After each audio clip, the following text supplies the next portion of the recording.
Yeah, I think the people that would want to come here probably wouldn't want to stay for too long. At least at first.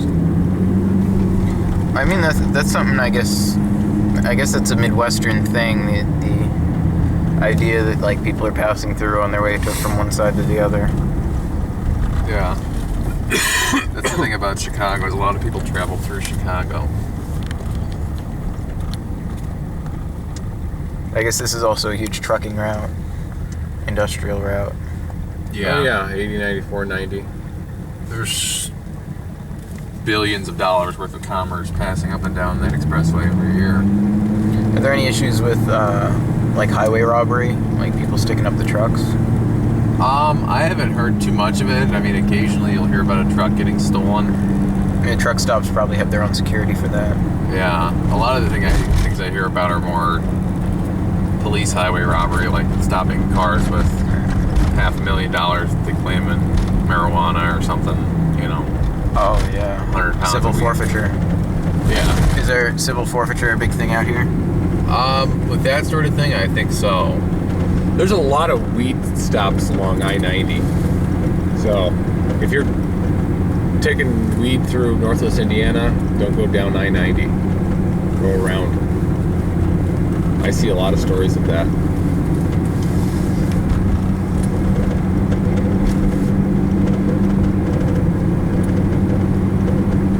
I'm guessing because I-90 goes right into New England,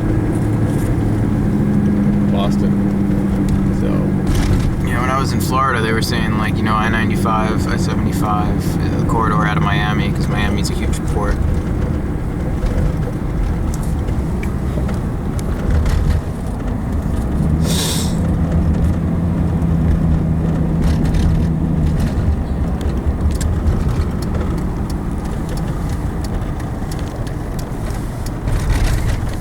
Sometimes in the summertime, you can kind of see some shady dealings at this gas station over here. Oh, so these are almost like the corners people hang out on with the Yeah. sweatshirt full of goodies. This area in here is actually a little bit nicer. The houses were built quite a bit nicer. Some of these are pretty nice as it is, if they were taken care of, but these were built much, you know, there's 3-story mansions in here.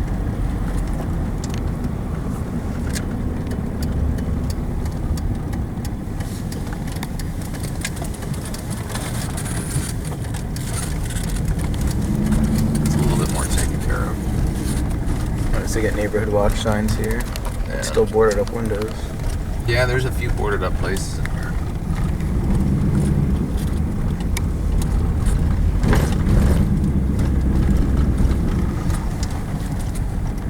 Yeah, boarded up windows, I think that's something too, like, you'll see boarded up windows in New England after a fire, but either they're tearing the house down or they're putting glass back in.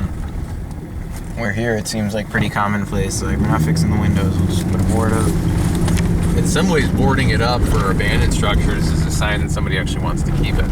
yeah. Because there are places where they don't board them up and the windows just get smashed and stolen. In a lot of ways, it's good to see boarded up. And that's the interesting thing about the whole housing market here is because land is in much less demand, they can just go farther out. They don't bother tearing down old stuff that's not desirable anymore. They just build farther out. And that's kind of how the banking system has just created this massive fluctuation in the housing stock around here, where some of these places you could buy for $10,000 to $15,000. Some of these nicer houses, they might need to be updated, but it's just ridiculous.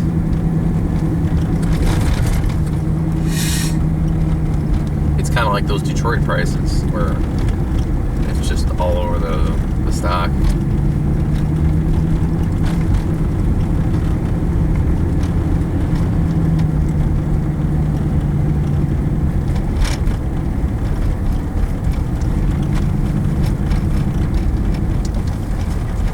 This is Harrison. There was a shooting down here. I'll show you where it was at.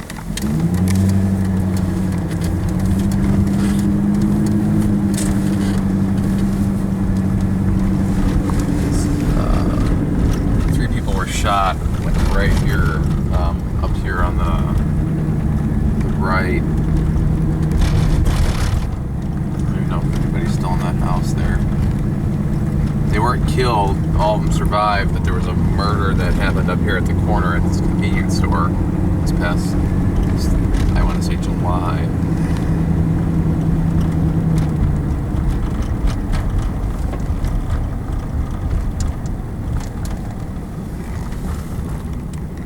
This fireworks store? Oh, it's a convenience store. They sell everything there, though. Just out in front or in the store? It happened out here in the parking lot and closer to the street.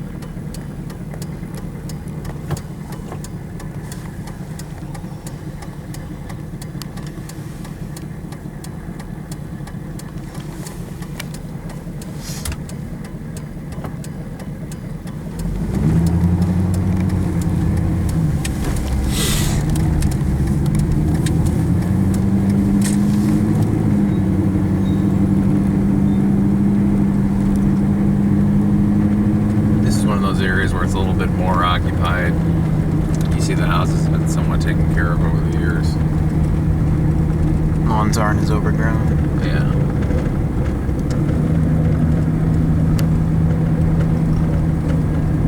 From what I've heard from people who've been in the real estate business, there was a bit of a higher value to West Glen Park than there was East Glen Park.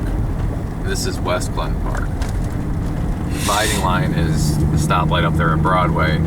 Broadway is the dividing line from the expressway on down to Maryville. And everything on the other side is East Glen Park.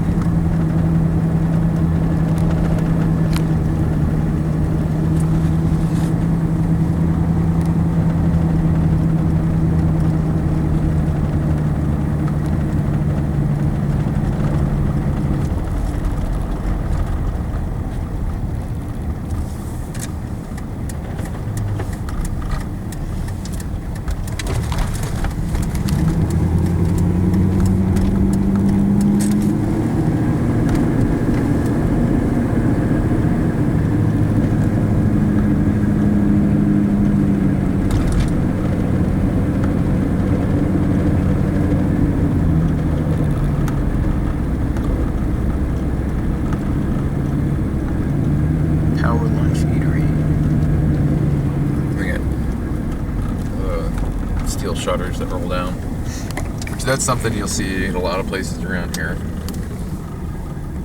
If somebody actually cares about the house, they'll have steel shutters that roll down over the windows.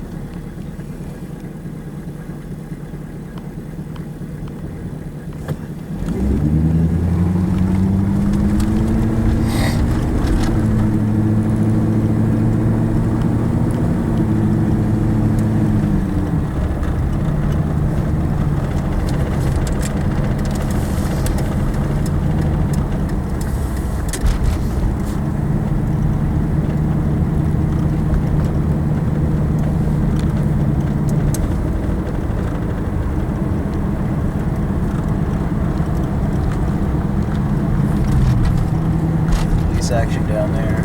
Something going on down there? Yeah. I mean, you probably got to get back. Yeah, you're gonna have to hustle as it is. Oh yeah, I am. But yeah, it looked like they were blocking the road, like two cruisers next to one another, all the lights on. You guys want to go take a look as soon as we get back? I might want to grab something to eat.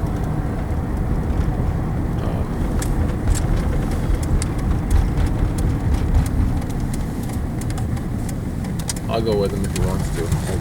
Or maybe he may want to get back. Yeah, by the time by the time we get situated, he probably won't be there, but we'll definitely have plenty of time on the streets tomorrow evening. What do you use to edit this? I have Ubuntu on my machine, so I'm using OpenShot Video Editor, which is an open source software. Yeah. Only available on Linux. But I mean, it's got some bugs, but it's very simple, and it's one of those things where, like, the more you use it, the more you find the bugs and then find workarounds for the bugs. And all software I've ever used has some little bugs about it. You just have to remember to constantly be saving. I guess if you use better software, it'll auto-save every few minutes automatically. But Yeah, I like it for its simplicity and its availability. And since it is open source, I think a new version is coming out soon that should be a little updated and upgraded. Yeah, I'd really like to get more into video editing. Oh yeah, I haven't had good equipment in a long time. It's one of those things, like, you just start playing around with it, you learn a lot more. Yeah, I've used Adobe Premiere before.